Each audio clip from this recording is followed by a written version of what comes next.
జై జై సియారాం ఇదే పదం ఎక్కడ విన్నా వినిపిస్తోంది అయోధ్యాపురిలో. ప్రత్యేకించి ఆనందంగా ప్రజలందరూ కూడా దర్శన భాగ్యం మాకు కలగబోతోంది, అయోధ్యకు వచ్చేసాడు మా రాముడు వచ్చాడంటూ మాట్లాడుతున్న పరిస్థితి చూస్తున్నాము. ఎంతో ఉల్లాసంగా ఉన్నారు అందరూ కూడాను. ఆ సంతోషం, ఆ భక్తి భావం వారి కళ్ళల్లో, వారి మొహంలో కనిపిస్తోంది ప్రధానంగా.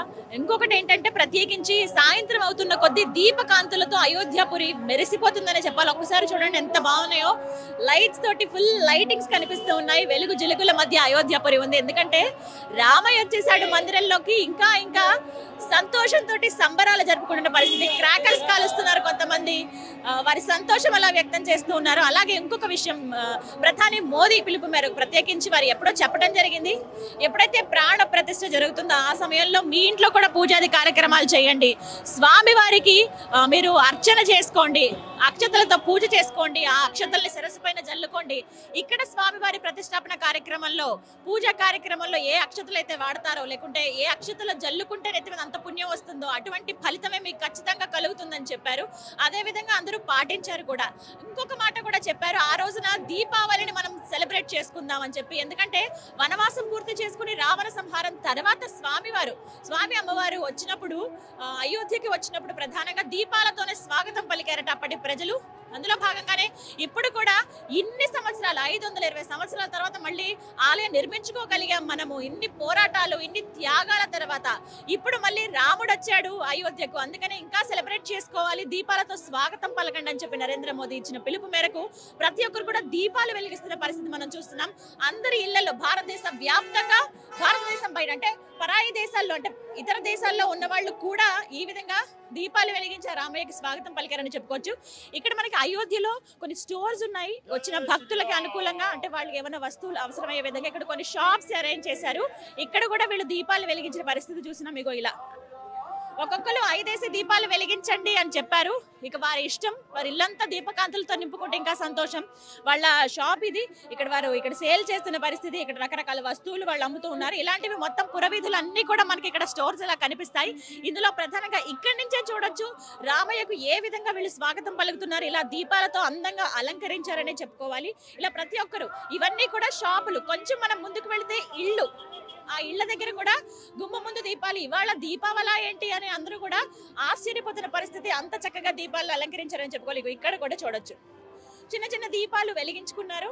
ఇలా ప్రతి ఒక్కరు కూడా ఇంటికి లైటింగ్స్ పెట్టుకున్న వాళ్ళు కొంతమంది దేశవ్యాప్తంగా ఇలా చాలా చక్కగా సెలబ్రేట్ చేసుకుంటున్నారు దీపావళిని. ఎందుకంటే అయోధ్యకు మా రామయ్య వచ్చాడు కాబట్టి అందరి కళ్ళల్లోనూ ఆనందం కనబడుతోంది.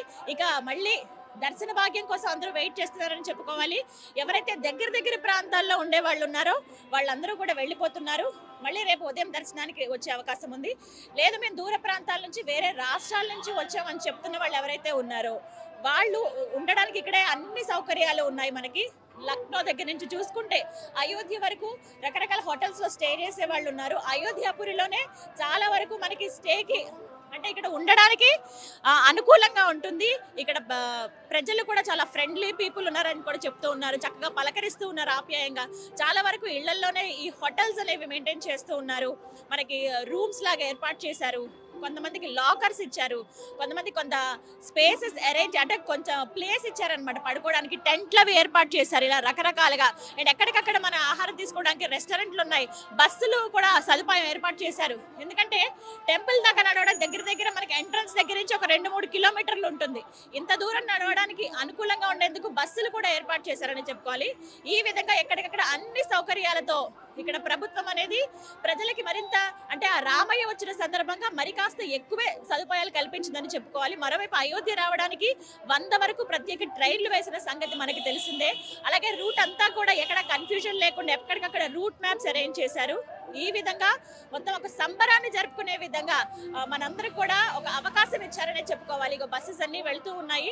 చాలా మంది వేరే వేరే నుంచి కూడా వచ్చారు. వాళ్ళు ఎలాంటి కన్ఫ్యూజన్ లేకుండా వాళ్ళకంటూ ప్రత్యేక ఏర్పాట్లు కూడా చేశారు. ఎవరికి వాళ్ళు గైడ్ చేసే వాళ్ళు కూడా ఉంటున్నారు అనమాట. ఈ విధంగా సాయంత్రం పూట, అంటే రామయ్య వచ్చిన తర్వాత అయోధ్యాపురి ఇంత సుందరంగా, అందంగా వెలిగిపోతుందన్నమాట.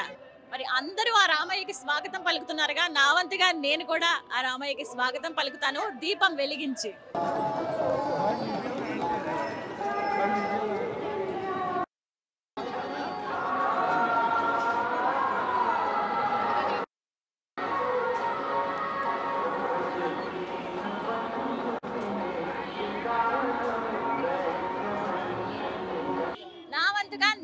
స్వాగతం ఇది. ఆ రామయ్యకు నేను స్వాగతం పలుకుతూ ఉన్నాను. ఎన్నో ఏళ్ల నిరీక్షణ ఇది. 500 సంవత్సరాలు దగ్గర దగ్గర. అలాగే ఎంతమంది బలిదానాలు, ఎంతమంది త్యాగాలు. ఇవాళ మనం అంటే వాళ్ళ కృషి అనే చెప్పుకోవాలి. ఎంతో మంది వాళ్ళ కళ ఇది, ఎప్పుడెప్పుడు చూస్తామని. కొంతమంది చూడలేని వాళ్ళు చూడలేని స్థితిలో ఉండిపోయారు.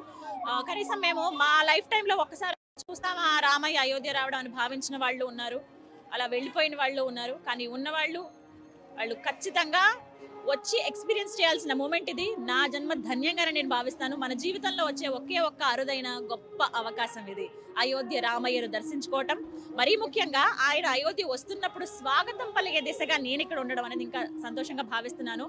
అందరూ చక్కగా వచ్చి అయోధ్య రామయ్యని దర్శించుకోండి. ఆ బాలరాముడు ఎంత ముగ్ధ మనోహరంగా ఉన్నారు. ఆ రూపం మనకి కళ్ళంతా మనసంతా నిండిపోతుంది కదా. నిజంగా అంత చక్కటి రూపాన్ని మనం ఇంకెక్కడ చూడలేం కూడా. ఆ నగుమోము, ఆ చిరునవ్వు, స్వామివారు అలా నుంచుని ఉన్నారు. చాలా సంతోషం అనిపించింది.